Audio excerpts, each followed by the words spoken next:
क्या हाल चाल है भाई सबके? बढ़िया बढ़िया। बातें बातें हो गई खूब। चलिए, क्या पढ़ रहे थे हम? सभ्यता पढ़ रहे थे। और सभ्यता में हमारी कालीबंगा सभ्यता हो गई, आहट सभ्यता हो गई, सोती सभ्यता हो गई, ओजियाना हो गई, गिलुंड हो गई, और कौन सी हो गई? बालाथल सभ्यता हो गई, उदयपुर। ठीक है, थोड़ा सा रिवीजन कर लें। चलिए बताइए, कालीबंगा सभ्यता कहाँ की है? हनुमानगढ़। कौन सी नदी है इसके किनारे? घग्गर नदी। खोजकर्ता कौन है इसके? अमलानंद घोष। उत्खननकर्ता? फर्स्ट ब्रजवासी लाल। पहले पूरा नाम याद कीजिए, फिर शॉर्ट नाम तो हमें वैसे ही याद ही है। सबसे ब्रजवासी लाल, फिर बालकृष्ण थापर, फिर एमडी खर्रे, फिर एसपी जैन, और लास्ट श्रीवास्तव। ठीक है, बताइए छेद श्वेत युक्त जो खोपड़ी मिली है वो कहां पर मिली है?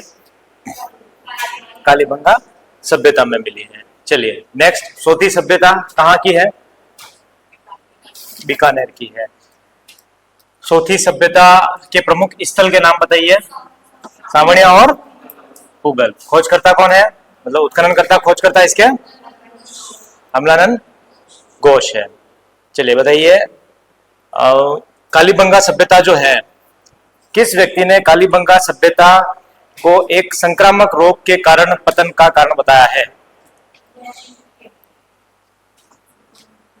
वापिस दोहराऊं प्रश्न? कैनेडी। वेरी गुड, ठीक है, कैनेडी की। सोती सभ्यता के उत्खननकर्ता कौन है?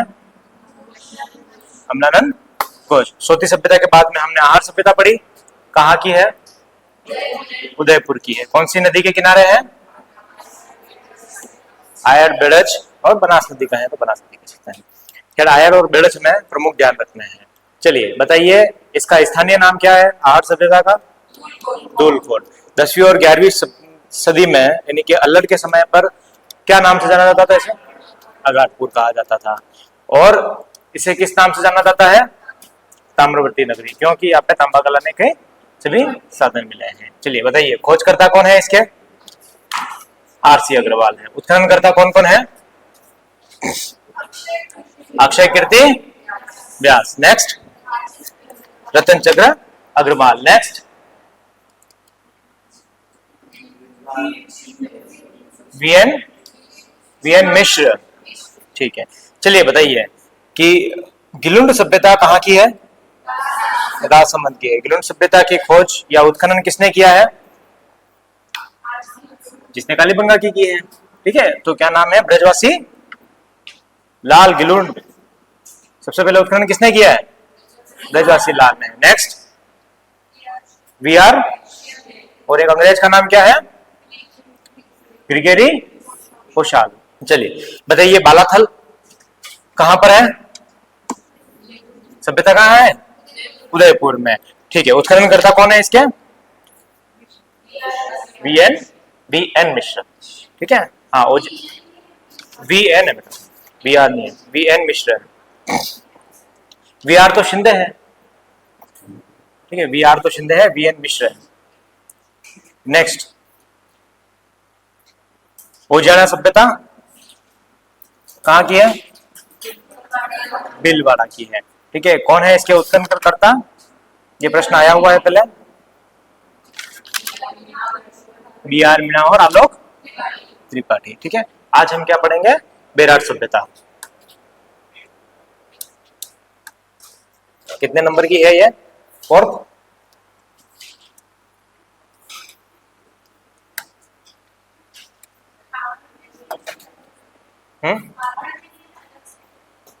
बेराट सभ्यता, बेराट सभ्यता जयपुर की है बेटा यार। ठीक है, जयपुर की है। हाँ, हाँ वो सब इर्द गिर्द की है, लेकिन ये पूरी जयपुर की है। आहट उदयपुर की हो गई, और इसके आसपास पड़ा था। देखिए, उदयपुर के पास में राजसमंद है, गिलुंड वहां की हो गई, और जियाना भीलवाड़ा की है। तो अपने आसपास के क्षेत्र ही, तो वो पूरे उसके प्रमुख स्थल है। बेराट अलग से सभ्यता है जो जयपुर की है।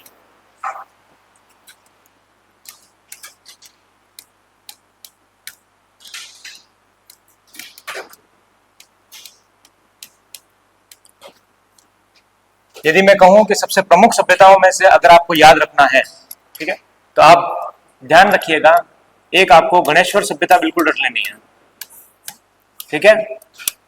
नेक्स्ट एक सभ्यता आपको बेराट बिल्कुल रट लेनी है, एक आपको कालीबंगा रट लेनी है, और एक आपको आहट रट लेनी है। तो सर बची क्या? सारी तो ये वैसे ही हो गई, लेकिन सभ्यताएं बहुत सारी है, लेकिन इनमें से मुख्यतया प्रश्न हमेशा पूछा जाता है, 101% पूछा ही जाता है। तो ये आपको बिल्कुल याद होने चाहिए मुंह पे कि इसके खोजकर्ता कौन है, इसके उत्खननकर्ता कौन है, कहां से क्या मिला है, ठीक है। और है कुछ नहीं है, 2 3 4 पेज होंगे, मोस्टली ज्यादा से ज्यादा होंगे तो 5 पेज हो जाएंगे, ठीक है। तो 5 पेज तो हम याद कर ही सकते हैं। चलिए बेराट सभ्यता के बारे में हम पहले समझ लेते हैं कि आखिरकार ये सभ्यता है क्या। तो ध्यान रखिएगा, जो बेराट सभ्यता है वो है जयपुर की,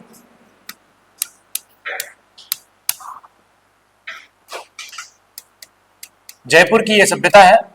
और कौन सी नदी के किनारे है? तो बाणगंगा नदी के किनारे है, ठीक है। अब बेराट सभ्यता को हम 3 फेज में पढ़ते हैं। पहला फेज है महाभारतकालीन,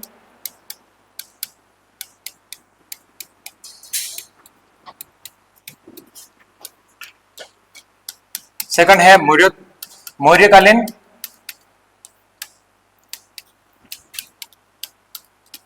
और थर्ड है मौर्योत्तरकालीन।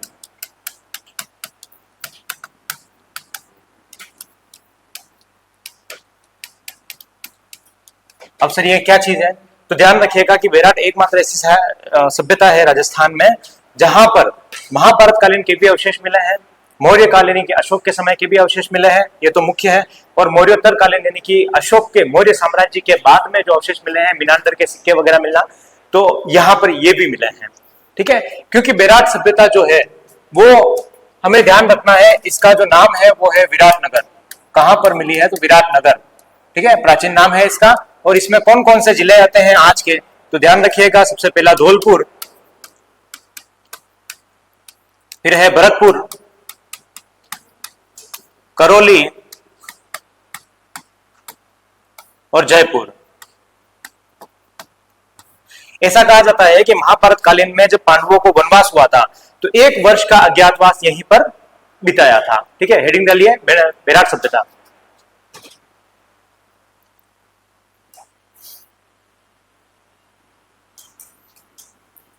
डाल दी। फर्स्ट लिखिए इसका उपनाम,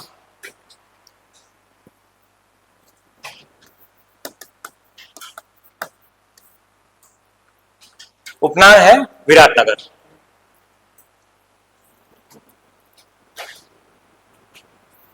उपनाम है विराटनगर। चलिए बताइए विराटनगर जो है वो किसकी राजधानी है? विराटनगर इंद्रप्रस्थ। इंद्रप्रस्थ कहां से है? हाँ, अपने राजस्थान में जयपुर, और ये जो हम पढ़ते हैं ना इधर, चलो वो भी सब छोड़ो और इसी बताओ, राजस्थान का जो एकीकरण हुआ था, सबसे पहला एकीकरण कौन सा हुआ था? मत्स्य संघ। और मत्स्य संघ की राजधानी क्या है? विराटनगर। ध्यान रखना, मत्स्य संघ जो था यानी कि मत्स्य जनपद हम कह सकते हैं, तो मत्स्य जनपद की राजधानी विराटनगर थी। और मत्स्य जनपद में कौन कौन से जिले आते थे? तो ये सभी जिले आते थे, धौलपुर, भरतपुर, करौली, जयपुर और अलवर, ठीक है। लिखिए मत्स्य जनपद। महाभारत काल लिखना है सबसे पहले कि महाभारत कालीन, इसको हम 3 फेज में पढ़ रहे हैं। सबसे पहले महाभारत कालीन हम पढ़ेंगे, तो महाभारत काल लिखिए। और महाभारत काल में फर्स्ट लिखिए मत्स्य जनपद। मत्स्य जनपद, राजधानी विराटनगर, क्षेत्र, मत्स्य जनपद के क्षेत्र कौन से हैं? एरो बना के क्षेत्र लिखिए मत्स्य जनपद के। धौलपुर,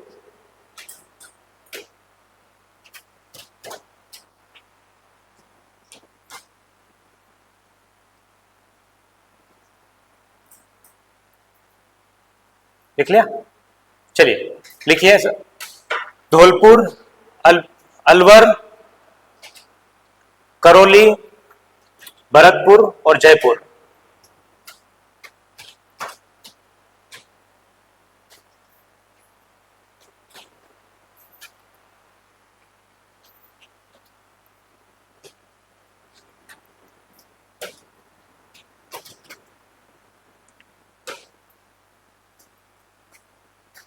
बहुत सिंपल है, ध्यान रखिएगा कि हम इन जिलों को याद कैसे करें। तो आपको एक शब्द याद रखना है काजू, काजू में से के जे हम ले लेंगे और उसमें से याद रखेंगे ए बी सी, ठीक है। तो ध्यान रखिए ए बी डी,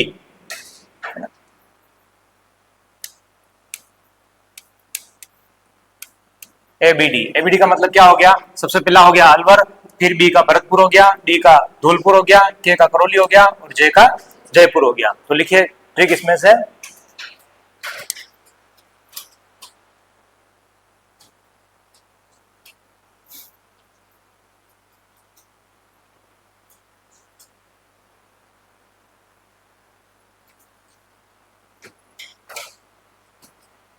देख लिया, ठीक है।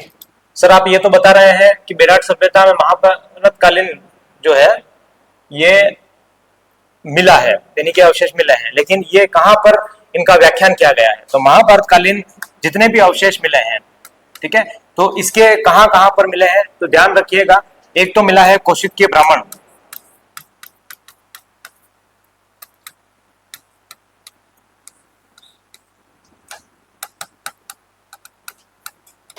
घोषित किया ब्राह्मण, एक मिला है शतपथ ब्राह्मण में,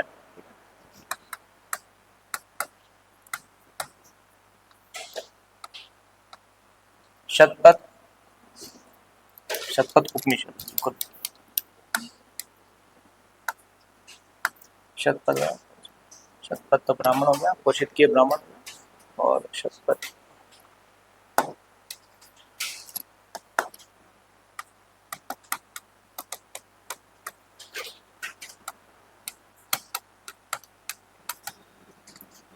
उपनिषद, और एक मिला है स्वयं महाभारत में और एक मिला है ऋग्वेद में, ठीक है। तो 4 स्थानों पे इसका वर्णन मिलता है, एक महाभारत काल, महाभारत में, एक ऋग्वेद में, एक कौशिकीय उपनिषद में और एक शतपथ ब्राह्मण में। ये चारों पुस्तकें हैं, ठीक है, शतपथ नाम का कोई ब्राह्मण नहीं है, ये चारों पुस्तकें हैं। चलिए लिखिए इसको, जानकारी जानकारी करके लिखिए, महाभारत, ऋग्वेद, कौशिकीय उपनिषद और शतपथ ब्राह्मण।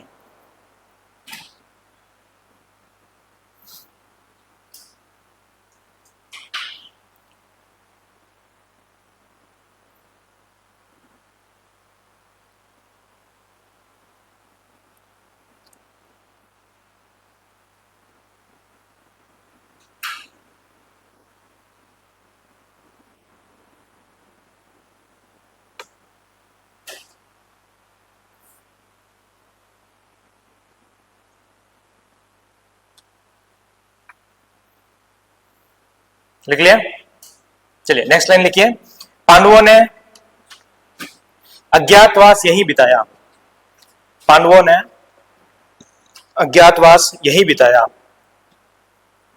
और अज्ञातवास कितने साल का था, 1 साल का था, तो ब्रैकेट में कर दिया 1 ईयर। पांडवों ने अज्ञातवास यही बिताया,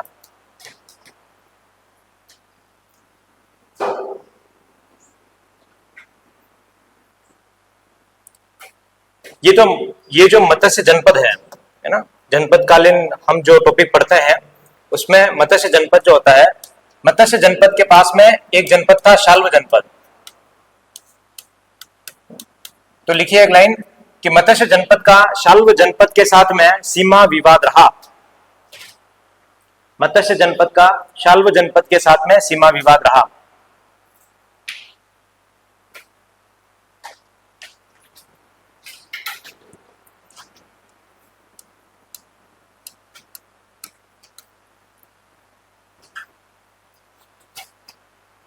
मत्स्य जनपद का शाल्व जनपद के साथ सीमा विवाद रहा। नेक्स्ट लिखिए, मत्स्य जनपद को चेदी, ये लिखा हुआ है, चेदी जनपद ने हराया।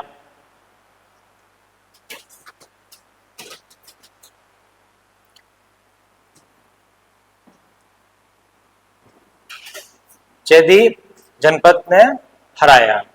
नेक्स्ट लाइन लिखिए, मगध की साम्राज्यवादी नीति,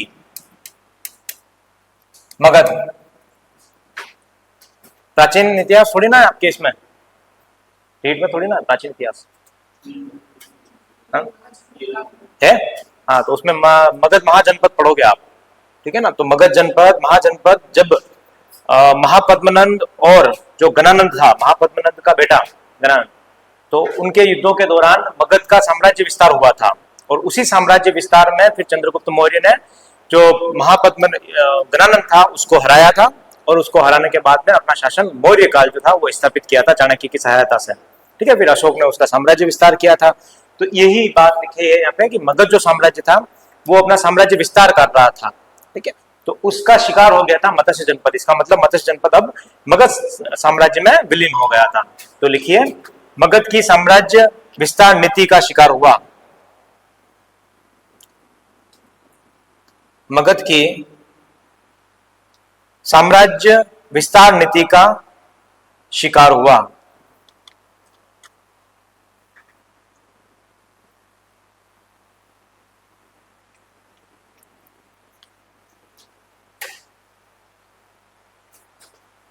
देख लिया। अब चलिए हम सेकंड बिंदु पर चलते हैं, और अब कौन सा है, मौर्य कालीन।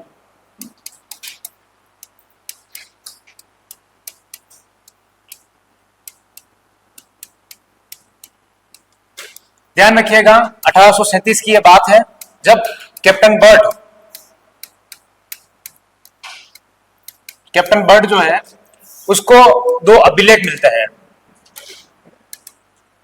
एक अभिलेख मिलता है उसको बिजक की पहाड़ियों से, बिजक की पहाड़ियों से मिलता है। एक भीम डूंगरी की पहाड़ियों से मिलता है। इसी को क्या कहते हैं, महादेव डूंगरी भी कहते हैं, डूंगरी कहते हैं। जब इसको यह अभिलेख मिला तो व्यक्तियों ने पूछा कि आपको यह अभिलेख किस जगह से मिला था। तो उस समय कैप्टन बर्ड जो थे वो बाबरू नामक गांव में बैठे हुए थे, तो उन्होंने कहा कि बाबरू स्थान से मिला। तो इसीलिए इस विजय की पहाड़ियों वाला जो है इसको हम क्या कहते हैं, बाबरू अभिलेख, बाबरू अभिलेख। ये भीम डूंगरी जो है ये पहले इसके बारे में बात कर लेते हैं। ये बाबरू अभिलेख जो है वो फिर कलकत्ता ले जाया गया, ठीक है। लेकिन इससे पहले मैं आपको और बात बता देता हूं कि ये भीम डूंगरी का जो अभिलेख है इसी को हम बेराट अभिलेख भी कहते हैं, बेराट अभिलेख भी कहते हैं। जब इसको कलकत्ता ले जाया गया तो हमेशा ध्यान रखिएगा जहां पर ले जाया जाता है उसका नाम पहले आता है, उसके बाद में जहां का वो अभिलेख है उसका नाम आता है। तो कलकत्ता ले जाया गया तो इसीलिए इसको कलकत्ता बेराट अभिलेख भी कहते हैं,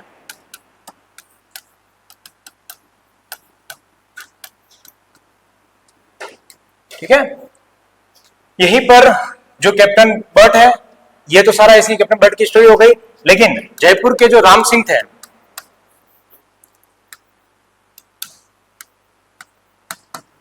जयपुर के राम सिंह द्वितीय, इनको एक स्वर्ण मंजूषा मिलती है। और स्वर्ण मंजूषा जब मिलती है उनको तो उसमें मिलती है राख और कुछ अस्थियां। स्वर्ण मंजूषा का मतलब क्या हो गया, एक सोने का उनको बॉक्स मिलता है ना। अब स्वर्ण मंजूषा मिल रही है, राख और अस्थियां इसमें मिली है। और उस समय मैंने बताया था कि अलेक्जेंडर कनिकम जो है वो क्या कर रहा है कि खोज कर रहा है। और किन पे खोज कर रहा है, बुद्ध पे। उसको जो मिल रहा है उस समय वो क्या कह रहा है कि ये तो बुद्ध की है। तो ये जो राम सिंह द्वितीय है ये यूं सोचता है कि उस समय जब भगवान बुद्ध की मृत्यु हुई थी, निर्माण हुआ था, तो उस समय भगवान बुद्ध को जो अस्थियां थी, जो राग थी, उनके केश थे, उनको अलग अलग राजाओं द्वारा अलग अलग जगहों पर ले जाया गया था। तो हो सकता है कि ये जो राख है, अस्थियां है, भगवान बुद्ध की हो, ठीक है। ये हो सकता है यहाँ पे भगवान बुद्ध की हो सकता है यहाँ पे पहले कोई स्तूप वगैरह हुआ हो, उस पर ये बनाया गया हो, बाद में कालांतर में ये स्तूप तोड़ दिए गए हो। तो लिखिए मौर्य कालीन में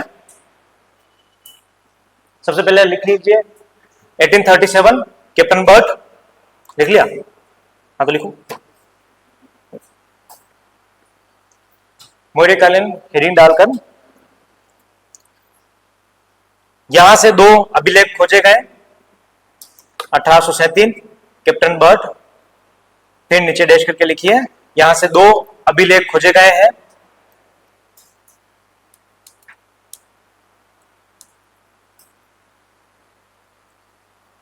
पहला है बिजक पहाड़ी, बिजक पहाड़ी।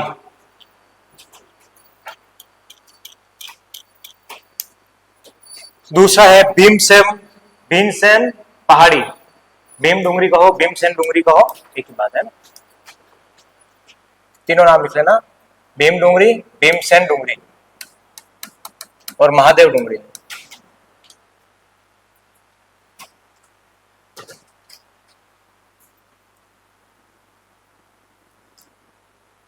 अब हम बिजक की पहाड़ियों की बात कर रहे हैं ना। यहां से पहला लिखिए बिजक की पहाड़ी, उसमें लिखिए उपनाम,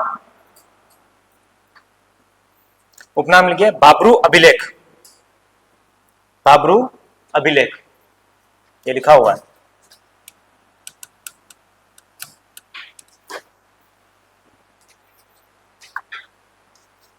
नेक्स्ट उपनाम, इसी का उपनाम है कलकत्ता बैराट अभिलेख।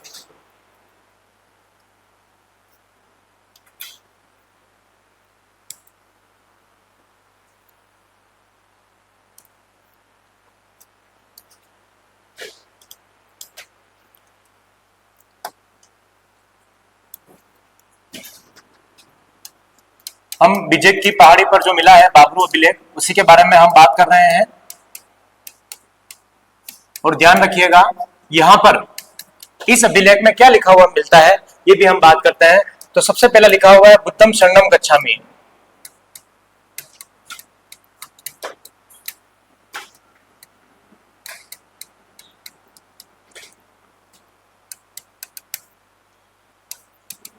संगम शरणम गच्छामि, ठीक है। और बौद्ध ने जो दम चलाया था, यानी कि दम शरणम गच्छामि, पहली बात तो ये हो जाती है। दूसरी बात यह है कि 7 बौद्ध ग्रंथों का वर्णन मिलता है इसमें, 7 बौद्ध ग्रंथों का वर्णन मिलता है। और तृतीय बात बहुत इंपॉर्टेंट है कि इसी अभिलेख में मिलता है कि अशोक जो है, अशोक मगध का राजा है, ठीक है। तो ये जो तीनों बातें हैं ये किसमें मिलती है, बाबरू अभिलेख में। नोट करिए, सेम एज इट इज लिख लीजिए इसको।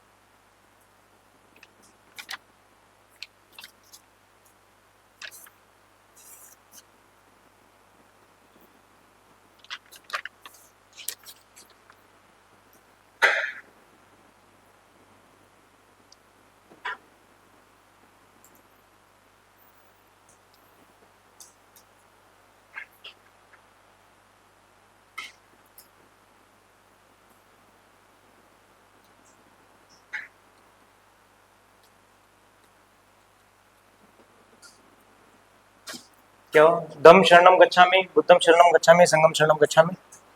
नीचे वाला में लिखा है 7 बौद्ध ग्रंथों का वर्णन है और अशोक मगध का राजा है, ये इसी में लिखा हुआ है।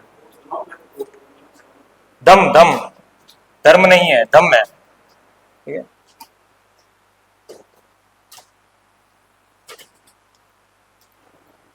कलिंग युद्ध के बाद में जब अशोक ने अलग अलग क्षेत्रों में अपने प्रचारक भेजे थे, तो वो किसका वर्णन करने के लिए भेजा था, धम्म का वर्णन करने के लिए ही भेजा था, ठीक है। तो उसमें ये अहिंसा वगैरह जितनी बातें थी बौद्ध धर्म की, वो व्याख्यान की हुई थी। 7 बौद्ध ग्रंथों का वर्णन हो गया, अशोक मगध का राजा हो गया, ठीक है। चलिए नेक्स्ट लिखिए, भीमसेन डूंगरी वाला जो दूसरा अभिलेख है हमारा, यानी कि बैराट का, उसके बारे में। भीमसेन पहाड़ी पर मिला है, इसके उपनाम लिखिए भीमसेन वाला। अभी जो हम दूसरा वाला पढ़ रहे हैं ना, ये वाला यहां से मिला है। जो पहला हमने पढ़ लिया, इसमें क्या क्या लिखा हुआ है क्या नहीं है, बस अब दूसरा वाला लिखिए। हाँ, ये मैं आगे लिखाऊंगा, आगे लिखूंगा, आगे सब सारी लिखा दूंगा, आप टेंशन मत लीजिए। नेक्स्ट लिखिए अभिलेख के बारे में, भीमसेन महादेव डूंगरी या भीम डूंगरी पहाड़ी पर जो मिला है उसका उपनाम लिखिए। बैराट अभिलेख।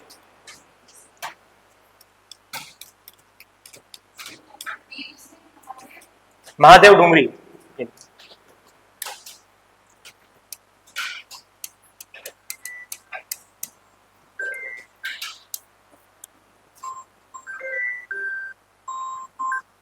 हेलो, ठीक है।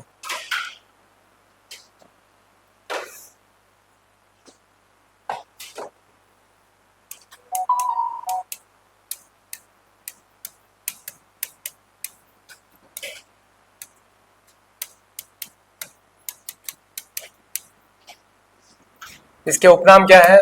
तो उपनाम ध्यान रखना, बैराट अभिलेख। लिखिए।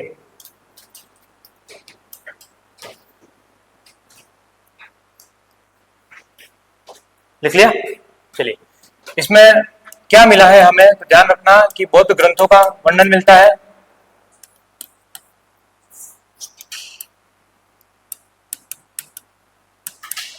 ग्रंथों का वर्णन मिलता है, और इसके साथ में ही जो हमने पहले वाले में पढ़ा था कि बुद्धम शरणम गच्छामि, धम्म शरणम गच्छामि और संघम शरणम गच्छामि। इसका अर्थ क्या होता है कि बुद्ध की शरण में आइए, धम्म की शरण में आइए और संघ की शरण में आइए। तो ये तीनों जो है ये यहाँ पर भी लिखे हुए हैं। तो एरो बना के भले आप लिख लीजिए कि तीनों यहाँ पर भी लिखे हुए हैं, या पूरा लिख लीजिए आप, जैसा भी समझ में आए।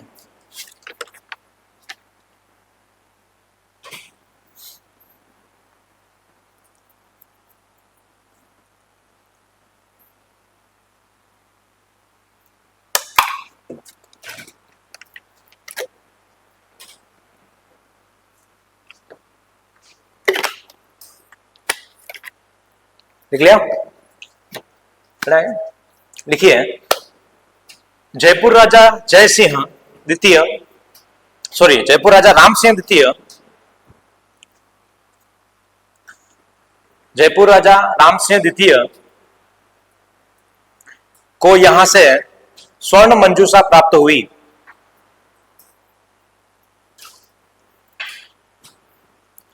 स्वर्ण मंजूषा प्राप्त हुई,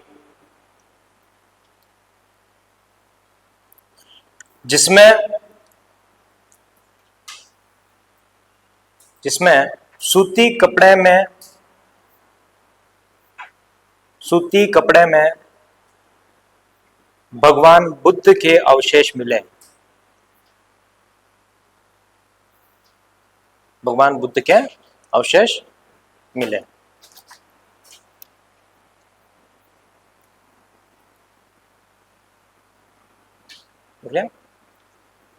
अब ध्यान रखना, इसकी खोज जो है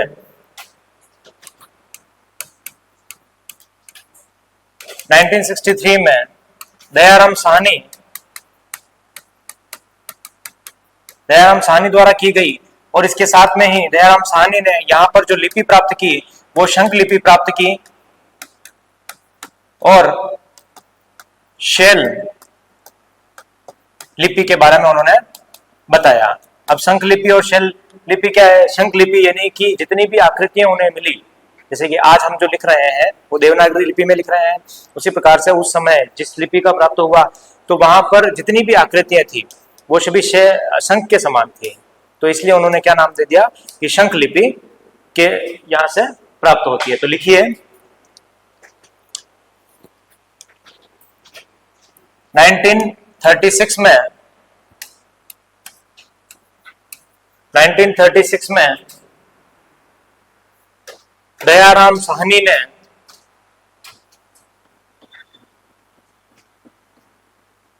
खोज/उत्खनन किया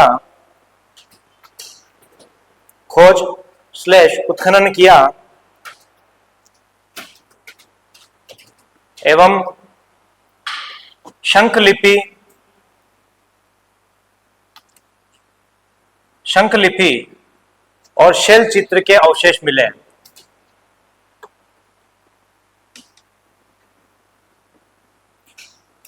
शंख लिपि और शेल चित्र के अवशेष मिले हैं।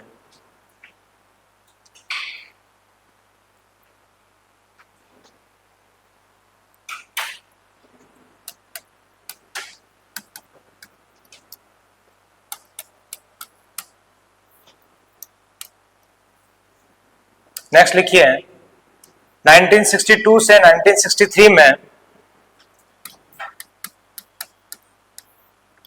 1962 से 1963 में नील रत्न बनर्जी और कैलाश नाथ दीक्षित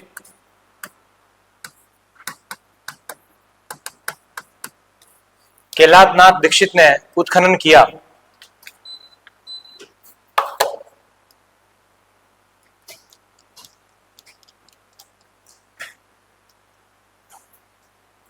ठीक है, तो दो चीजें क्लियर होती है। 1936 में कौन करता है यहाँ पे उत्खनन? दयाराम साहनी। और 1962 से 63 में कौन कर रहा है? नील रत्न और कैलाशनाथ दीक्षित। देखिए बहुत सिंपल सी चीज याद रखनी है, 6 को इधर ले लेंगे, 3 को उधर ले लेंगे तो कैलाशनाथ दीक्षित और नील रत्न, और 6 को वापस उधर ले लिया और 3 को इधर ले लिया, तो यहाँ पे कौन आ गया? दयाराम साहनी। ऐसे याद कर लेंगे आप। ठीक है, नेक्स्ट लाइन लिखिए 634 ईस्वी में 634 ईस्वी में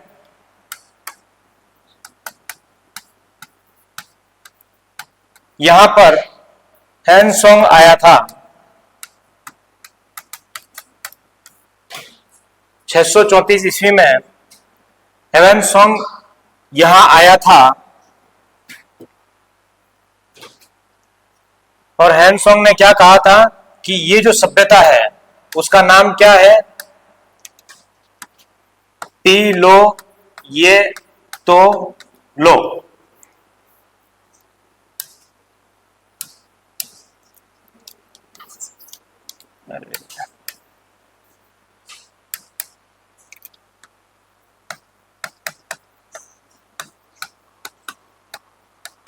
ठीक है, ये क्या है?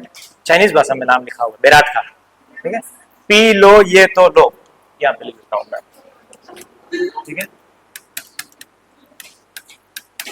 सब अलग अलग लिखना है ना, पी लो ये तो लो। 1634 में यहां पर हैनसोंग ने यात्रा की या फिर यहां पर आया और बेरात सभ्यता को इसने पी लो ये तो लो कहा। ठीक है, नीचे नोट डाल के लिखेंगे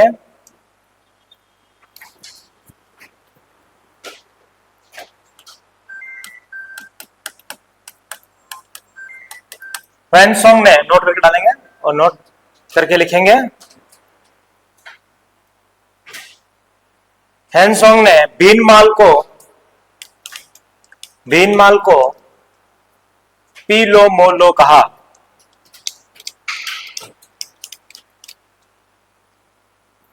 पी लो मो लो कहा।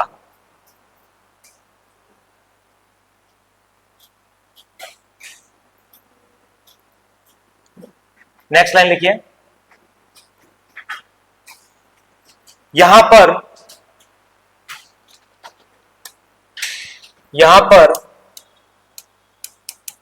8 बौद्ध स्तूप थे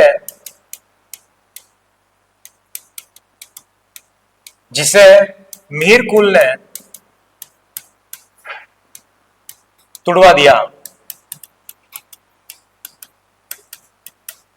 यहां पर 8 बौद्ध स्तूप थे या बौद्ध मंदिर थे, कुछ भी कहें, जिसने मीरकुल ने तुड़वा दिया। नेक्स्ट लिखिए थर्ड, मौर्योत्तर कालीन।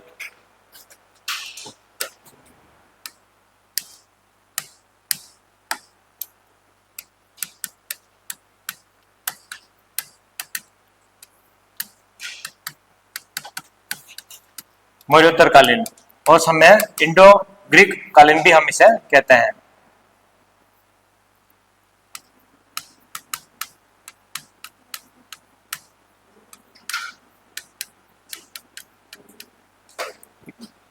ध्यान रखिए यहां से मिनांडर के सिक्के मिले हैं, मिनांडर एक शासक हुआ है और यहाँ आया, मिनांडर के सिक्के मिले हैं, और यहां से जो कुल सिक्कों की संख्या प्राप्त होती है वो 36 सिक्कों की प्राप्त होती है। ठीक है, तो लाइन लिखिए, बेराट से 36 सिक्के प्राप्त हुए हैं, बेराट से 36 सिक्के प्राप्त हुए हैं।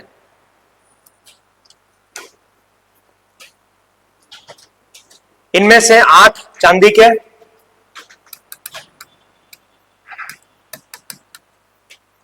8 चांदी के, 28 इंडो ग्रीक काल के,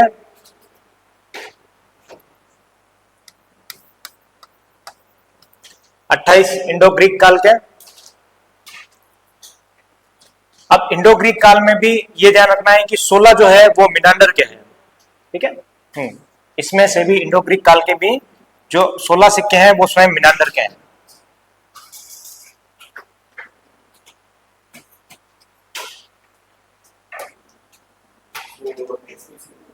क्या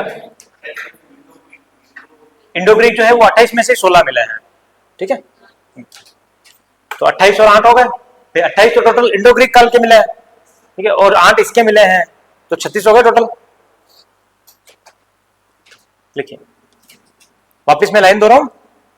हाँ, बेराट से 36 सिक्के प्राप्त हुए हैं, इसमें से 8 सिल्वर यानी कि चांदी के हैं तथा 28 इंडो ग्रीक काल के हैं, जिसमें से 16 सिक्के इंडो ग्रीक कमांडर मिनांडर के हैं, या डायरेक्ट लिखे आप 16 सिक्के जो मिनांडर के हैं। लिख लें। अब अंतिम बात आती है कि बेराट सभ्यता जो है, हमने सारा आहार सभ्यता पढ़ी, कालीबंगा सभ्यता पढ़ी, तो जो बेराट सभ्यता है असल में वो सभ्यता कौन सी है? तो एक बहुत कॉमन सेंस ये चीज है, आप ध्यान रखिएगा कि अशोक के समय में युद्ध हुए हैं। अब युद्ध ये तो है, युद्ध में क्या यूज करते हैं? तलवारें यूज करते हैं मोस्टली, और तलवारें तांबे की तो बनाएंगे नहीं। तो ये बात यहीं से सिद्ध हो जाती है कि यहाँ पर जो सभ्यता है ये कौन सी सभ्यता है? लोहयुगीन। याद रह जाएगा? ठीक है, तो एक लाइन लिखिए, बेराट सभ्यता लोहयुगीन सभ्यता है। बेराट सभ्यता लोहयुगीन सभ्यता है। यहां पर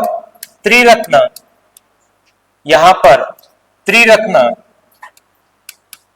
एवं दहिया के चित्र मिले हैं।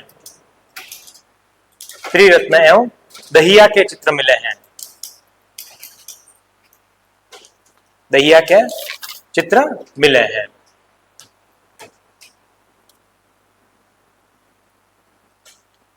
कंप्लीट। तो ये हमारी एक बहुत खास जो बेराट सभ्यता है वो कंप्लीट हो जाती है। नेक्स्ट, गणेश्वर सभ्यता।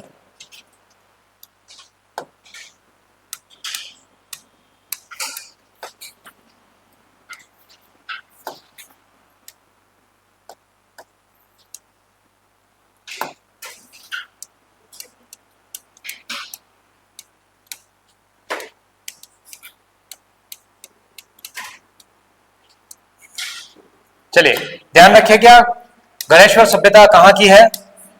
सीकर की। ठीक है, लेकिन कुछ समय पहले बहुत चर्चा में रही थी। क्यों चर्चा में रही थी? क्योंकि इसका जो क्षेत्र लगता था वो कौन सा लगता था? नीम का थाना। ठीक, इसके उत्खनन करता कौन है? तो ध्यान रखिए, आरसी अग्रवाल। सर इनको किन किन उपनामों से जाना जाता है? तो उपनाम में ध्यान रखना है कि इसे ताम्रवर्ती नगरी की जननी,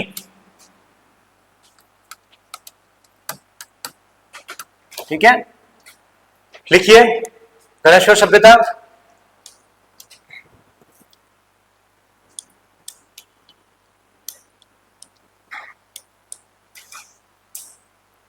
जिला शिखर,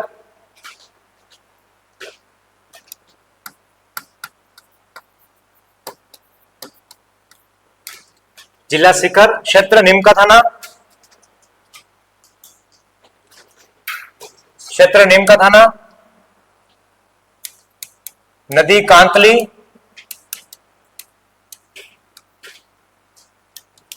नदी कांतली,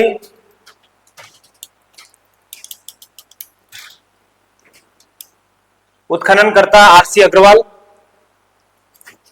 उत्खननकर्ता आरसी अग्रवाल,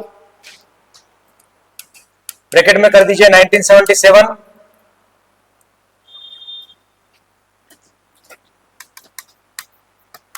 कालक्रम लिख लीजिए 2300 BC,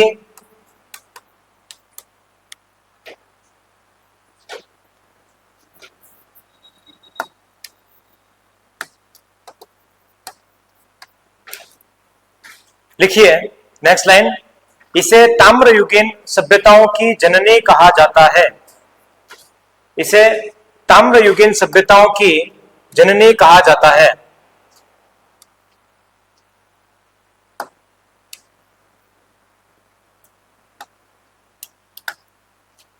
इसे ताम्रयुगीन सभ्यताओं की जननी कहा जाता है। इसे पुरातत्व का पुष्कर कहा जाता है,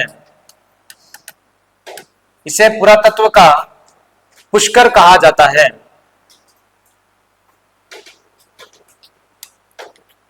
यहां से मछली पकड़ने का कांटा मिला है,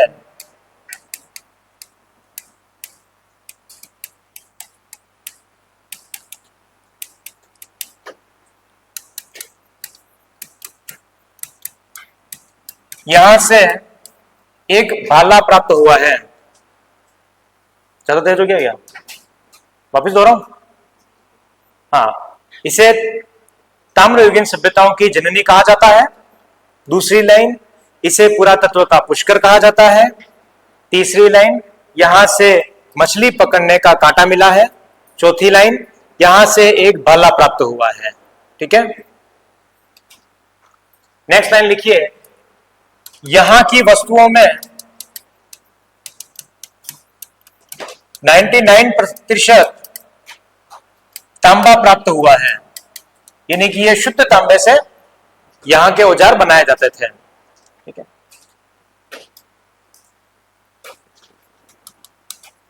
यहां की वस्तुओं में 99% तांबा प्राप्त हुआ है। यहां के भवन पत्थरों के मिले हैं, यहां के भवन पत्थरों के मिले हैं। यहां से पत्थरों के बांध प्राप्त हुए हैं, पत्थरों के बांध प्राप्त हुए हैं।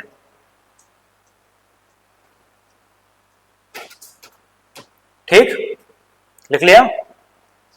ये हो जाती है अपनी सारी सभ्यता कंप्लीट। क्लियर। अब हम एक, आप जो पेज है उसको टर्न कर लीजिए और एक बहुत सिंपल सी हम बात लिख के यहां से लिखेंगे। सबसे पहली लाइन, हमने पहला कौन सा पढ़ा था?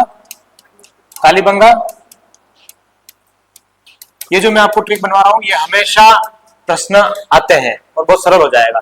कालीबंगा में, कालीबंगा सभ्यता करके डैश करके लिखिए नाम, अमलानंद घोष, अमलानंद घोष। ब्रजवासी लाल,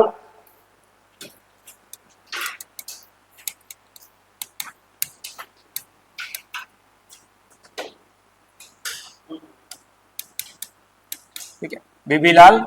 और नेक्स्ट है एसपी जैन, बीके थापर और श्रीवास्तव। इस तरीके से आपको सभी में लिखना है। सोती सभ्यता में ये लिख लिया। नेक्स्ट सोती सभ्यता कीजिए। अमलानंद घोष खोज करता है, बीके थापर है, बीबी लाल है, एसपी जैन है। जो मैं पूछ रहा हूं वही तो सारी चीजें हैं इसमें।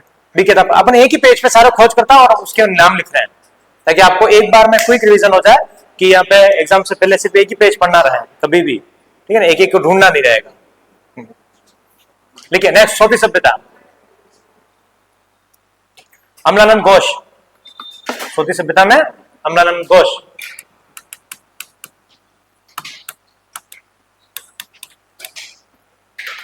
Next Ahar,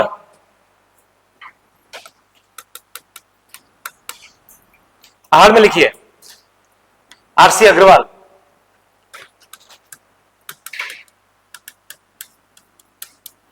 RC Agarwal, R C Agarwal कौन है? खोजकर्ता, बराबर। नेक्स्ट लिखिए इसमें उत्खननकर्ता में अक्षय कीर्ति व्यास, अक्षय कीर्ति व्यास। फिर लिखिए आरसी अग्रवाल हो ही गया, अक्षय कीर्ति व्यास हो ही गया। V N Mishra, V N Mishra. H D Sankalia,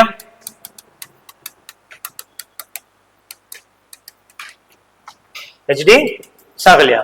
next लिखिए गिलुंड,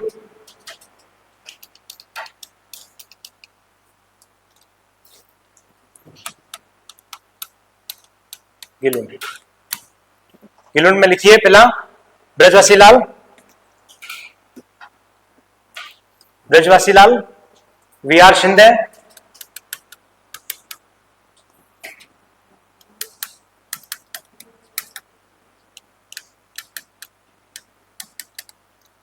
और ग्रिगरी पोशाल, बराबर। नेक्स्ट बालाथल, बालाथल में लिखिए वीएन मिश्र,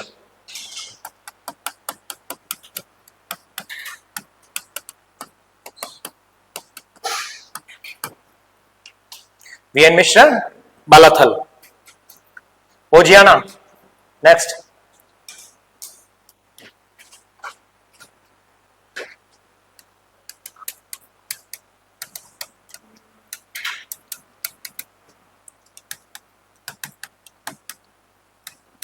ओजाना बी आर मीणा और आलोक त्रिपाठी। चलिए लिखिए फटाफट ओजाना में। नेक्स्ट लिखिए बेराट सभ्यता,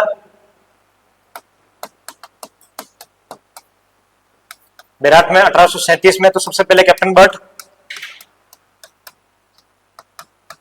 फिर कैलाशनाथ दीक्षित, कैलाशनाथ दीक्षित, और फिर नीलरत्न बनर्जी,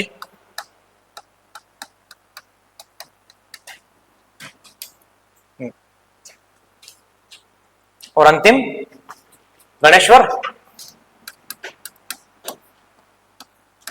और गणेश्वर में कौन है? आरसी अग्रवाल। कब था यह? 1977।